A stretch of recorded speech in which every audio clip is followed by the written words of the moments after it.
This video is only for information purpose. ये video investment advice बिल्कुल नहीं है। तो रॉयल एनफील्ड की जो मूल कंपनी है आइशर मोटर, तो इसने अपने निवेशकों के लिए काफ़ी बड़ा ऐलान कर दिया है। तो फाइनेंशियल ईयर 2026 की जो बोर्ड की सिफारिशें रही उनको विस्तार से समझते हैं और रिकॉर्ड डेट के बारे में भी बात करेंगे।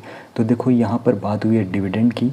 तो आइशर मोटर लिमिटेड जो फाइनेंशियल ईयर 2025-26 में इन्होंने डिविडेंड की घोषणा की है, जहां पर 82 रुपये प्रति शेयर डिविडेंड मिलने वाला है, फेस वैल्यू 1 रुपये पर। तो यहाँ पर पिछले साल 70 रुपये था, तो यहाँ पर सीधे तौर पर 17.1% की बढ़ोतरी हुई है। और रिकॉर्ड डेट जो रखी गई है डिविडेंड के लिए 31 जुलाई इन्होंने रखी है और 1.1% मौजूदा डिविडेंड यील्ड है। तो बोर्ड की मीटिंग 22 मई 2026 को डिविडेंड की सिफारिश की गई थी और शेयरधारकों की जो मंजूरी होगी 44वीं जो एजीएम होगी 20 अगस्त 2026 को, तो मंजूरी के बाद ही डिविडेंड जारी होगा। अब देखो यहाँ पर डिविडेंड में इनकी लगातार बढ़ोतरी हुई है पिछले 4 साल, यानी कि फाइनेंशियल ईयर 2022 से फाइनेंशियल ईयर 2026 तक 4 साल में डिविडेंड करीब इनका 4 गुना बढ़ा है।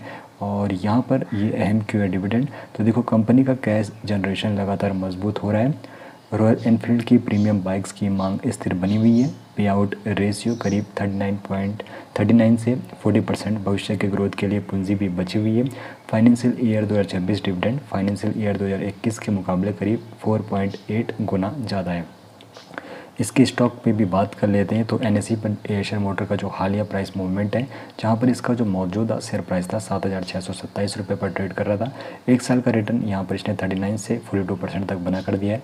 बाकी इसका जो मार्केट कैप है आइशर मोटर का 2,09,387 करोड़ है। और 52 हफ्तों की रेंज बताऊँ तो 52 हफ्तों का जो इसका निचला स्तर था वो 5,219 इसका शेयर गया और 52 हफ्तों का उच्चतम स्तर इसका 8,230 है। बाकी पी रेशियो 40.8x है और सेक्टर औसत पी इसका 40.4x है और प्रमोटर होल्डिंग 49% है। अब यहाँ पर देखो आगे क्या होने वाला है, पूरी टाइमलाइन जो है। तो मई 2026 में यहाँ पर सिफारिश की गई थी डिविडेंड की 82 रुपये प्रति शेयर। अब 31 जुलाई 2026 रिकॉर्ड डेट है, यानी कि इस तारीख तक जिनके पास कंपनी के शेयर होंगे तो वही डिविडेंड पाने के हकदार होने वाले हैं। बाकी जो 44वीं एजीएम होगी 20 अगस्त 2026 को होगी और यहीं पर मंजूरी मिलेगी। अगर मंजूरी मिल जाती है तो मंजूरी के 30 दिन के बाद डिविडेंड भुगतान उन निवेशकों को कर दिया जाएगा जिनके पास कंपनी के शेयर होंगे। कंपनी के बारे में आपको बताऊं तो Eicher motor limited royal Enfield की मालिक कंपनी है। तो रॉयल एनफील्ड 125 साल पुराना मोटरसाइकिल ब्रांड है और middle wait premium motorcycle segment में ग्लोबल लीडर है। फाइनेंशियल ईयर 2026 में 11.1 लाख से ज़्यादा मोटरसाइकिलों की इसने बिक्री की है और अब तक की ये सबसे ज़्यादा है। इसकी स्थापना होती है 1982 में और मुख्यालय जो इसका है चेन्नई भारत में और प्रमोटर होल्डिंग यहाँ पर 49% है।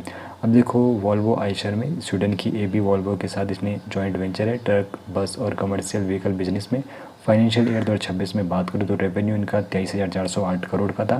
नेट प्रॉफिट इनका 5,515 करोड़ का था। तो दोनों में मजबूत यहाँ पे सालाना ग्रोथ देखने को मिली है।